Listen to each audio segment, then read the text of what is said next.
आज हे वटवृक्षामध्ये रूपांतर झालेला आपला पक्ष बघून नक्कीच मनाला आनंद होतोय की आपला राष्ट्रवादी काँग्रेस शरदचंद्र पवार पक्ष आज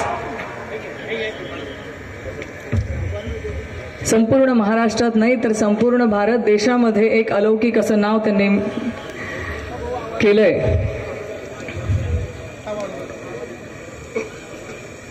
आज उमेदवार म्हणून अनेक गोष्टी आहेत तुमच्यासोबत बोलायच्या आहे। येत्या 20 नोव्हेंबरला विधानसभेची निवडणूक होऊ घातली आणि या निवडणुकीसाठी आदरणीय साहेब हे आशीर्वाद देण्यासाठी इथे आलेत। खरं मी साहेबांचे सगळ्यात पहिले आभार व्यक्त करेल की महाविकास आघाडीकडून मला त्यांनी उमेदवारी दिली, माझ्यावर तो विश्वास दाखवला, मला ह्या मतदारसंघातून लढण्याची संधी दिली। हा विश्वास माझ्यासाठी खूप महत्त्वाचा आहे। खरं अनेक प्रसंग अनेक वेळा ह्या काही वर्षांमध्ये आले। गेल्या 2019ला मी निवडणूक लढवली, अवघ्या 1800 मतांनी माझा पराभव झाला। दुसऱ्या दिवशीपासून या मतदारसंघामध्ये मायबाप जनतेची सेवा केली गेली पाहिजे म्हणून तळागाळापर्यंत, प्रत्येक वाड्या वस्तीपर्यंत, प्रत्येक घरापर्यंत मी पोहोचण्याचा प्रयत्न केला।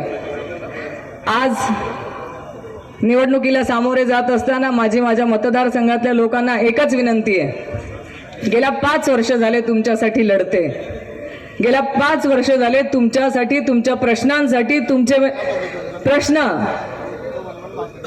सरकारकडे मांडण्यासाठी लढते। अनेक आंदोलनं आपण सगळ्यांनी मिळून केलीत, अनेक ठिकाणी निवेदन दिलेत, अनेक ठिकाणी आपण आंदोलनं करत असताना जेलमध्येही जावं लागलं, पोलिसांनी आपल्याला पकडूनही नेलं। अनेक घटना आपल्याला ह्या 5 वर्षातल्या सांगता येतील की ह्या 5 वर्षामध्ये तुमच्या प्रश्नांसाठी आम्ही लढलो। साहेबांनी जी मला संधी दिली ती संधी मला खूप महत्त्वाची होती।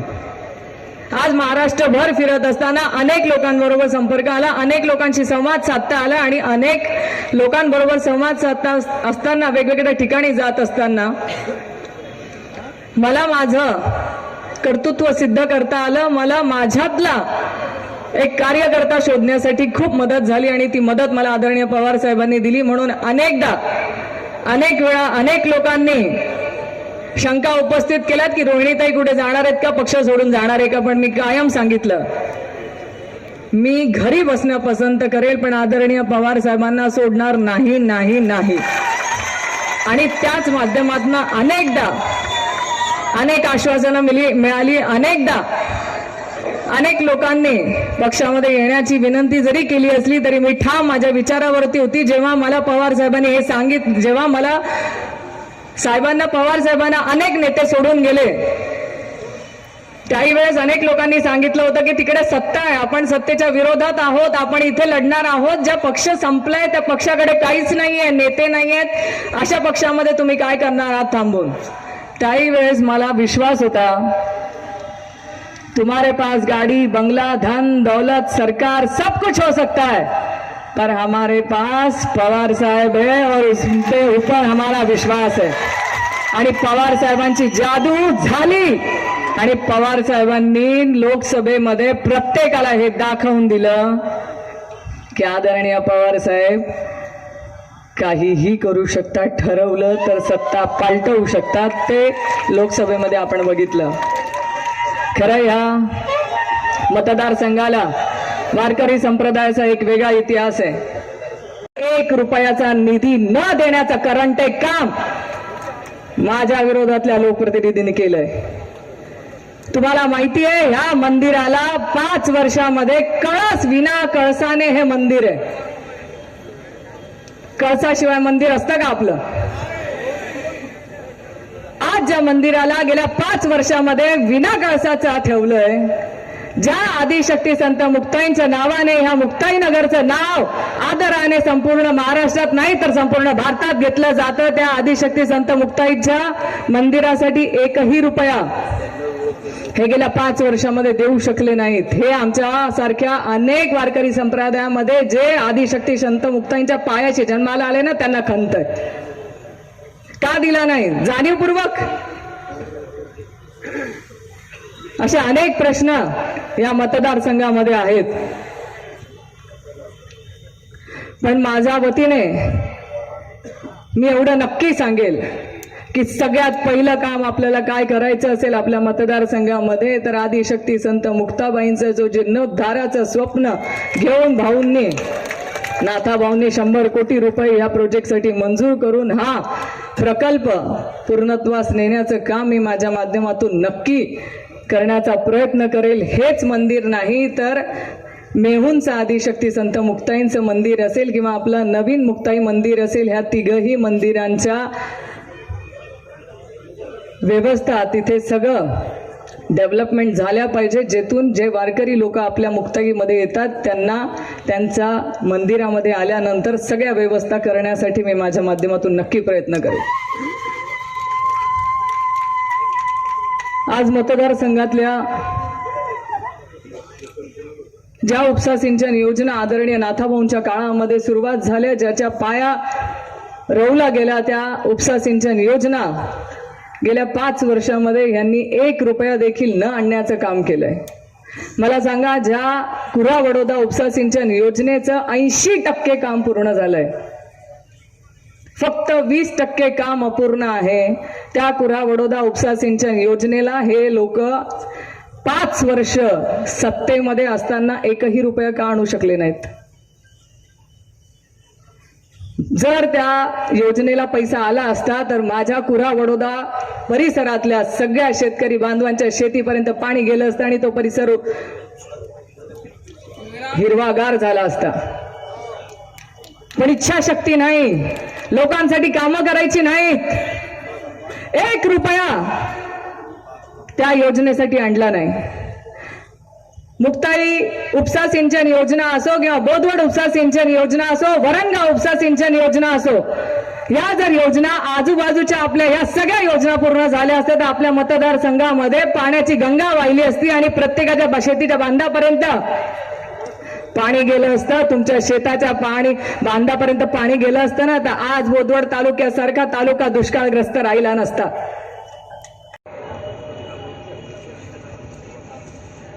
यांनी अनेक घोषणा केल्या होत्या की बोदवड तालुक्यामधला पाण्याचा प्रश्न आम्ही मिटवू. जी योजना आदरणीय नाथाभाऊंच्या काळामध्ये मंजूर झाली आणि ज्या योजनेतून त्याच बोदवड तालुक्याला पाणी पुरवठा केला जातो, त्याच योजनेच्या भरोशावरती आपण 5 वर्ष झाले पाणी पितोय. नवीन योजना कुठली झाली का? जी ओडीएची योजना भाऊंच्या माध्यमातून पूर्णत्वास गेली, त्याच एका योजनेवरून संपूर्ण बोदवड तालुक्यामध्ये पाणी आलं. त्यानंतर अनेक योजना मंजूर केल्या गेल्या, कागदोपत्री असेल किंवा भ्रष्टाचार करण्यासाठी असेल. जल जीवन मिशन योजनेसारखी योजना त्यांनी आणली, प्रत्येक गावागावापर्यंत ती योजना नेण्याचा प्रयत्न करत गेले, पण त्याच्यामध्ये भ्रष्टाचार झाला. मला सांगा, जर अशी योजना असेल की त्या योजनेमध्ये एका तरी गावामध्ये पाणी आलं का हो? मग जर ज्या योजनेमध्ये तुम्ही सांगतायत की आम्ही पाणी आणण्याचा प्रयत्न केला, मग 5 वर्षामध्ये त्या योजनेतून का नाही येऊ शकलं पाणी?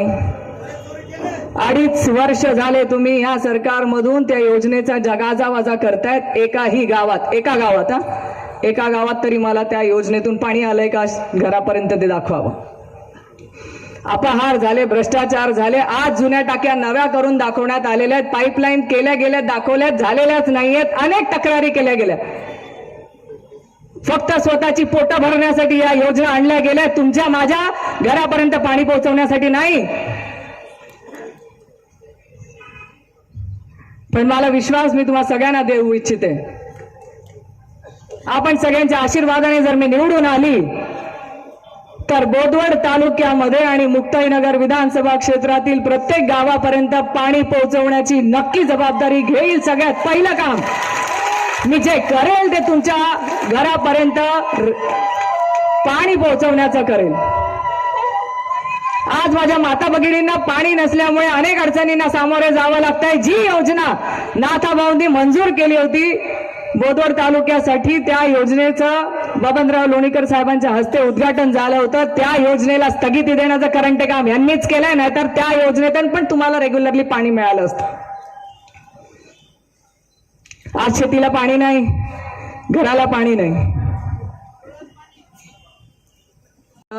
माझ्या माध्यमातून मी प्रयत्न करेल आणि तो प्रयत्न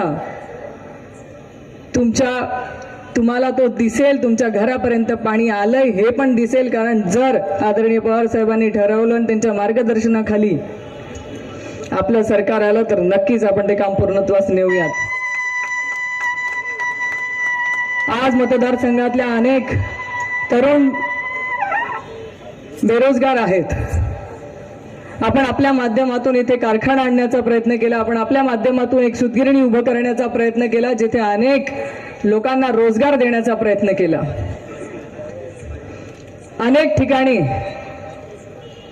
तरुणांना हाताला काम मिळावं म्हणून भाऊंच्या काळामध्येही प्रकल्पग्रस्त मुलांना नोकऱ्या लावण्याचं काम केलंय.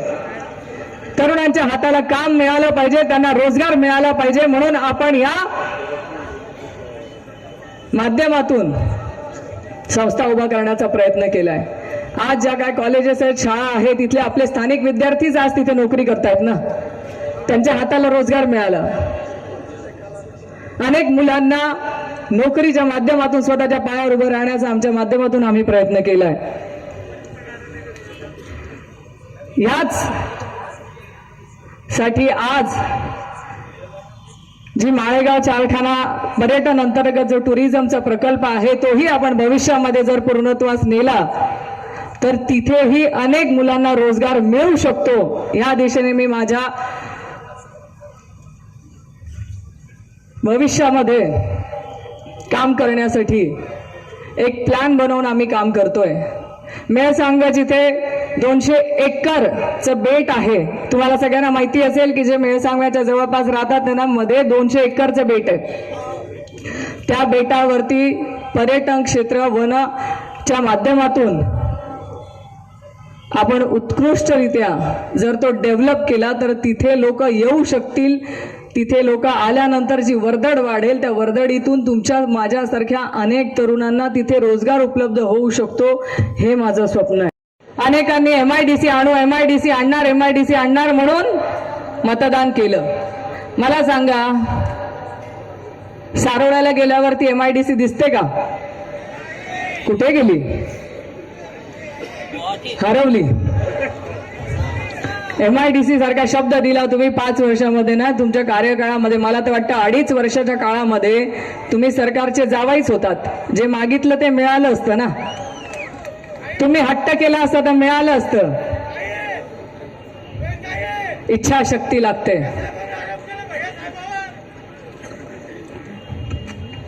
माझ्या माता भगिनींनाही मी इथे नक्की आश्वस्त करू इच्छिते की शबरी आवास योजना असेल, रमाई असेल, ह्या अनेक घरकुलाच्या योजना आहेत. ह्या योजनांचा कोटा वाढवून प्रत्येकाला घर कसं मिळेल ह्यासाठी मी माझ्या माध्यमातून भविष्यात प्रयत्न करेल.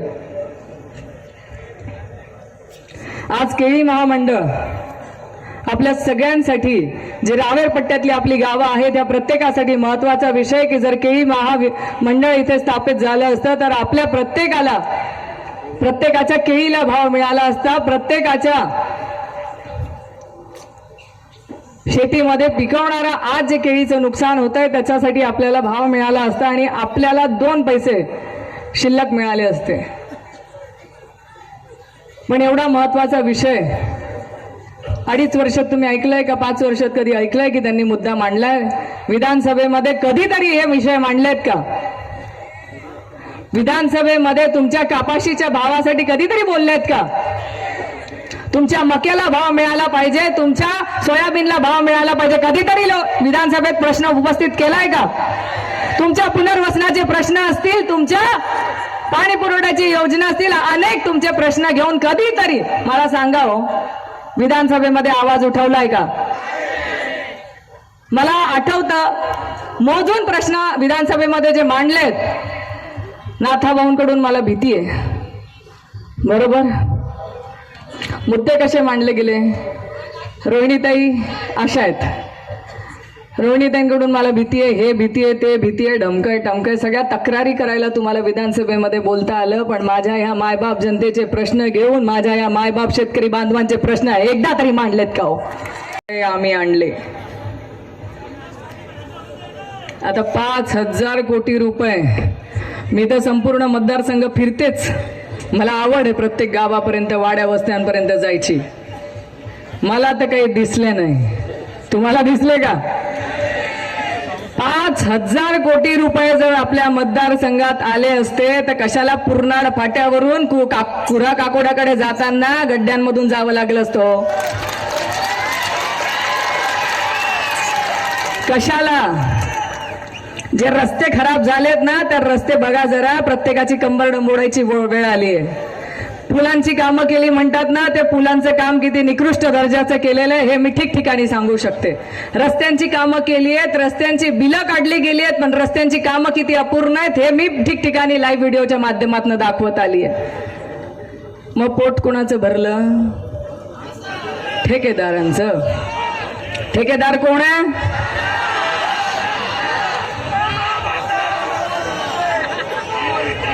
मला म्हणे माझा अभ्यास कमी आहे, मला कळत नाही की 1 किलोमीटर रस्ता किती मध्ये होतो मुरुमीकरणाचा.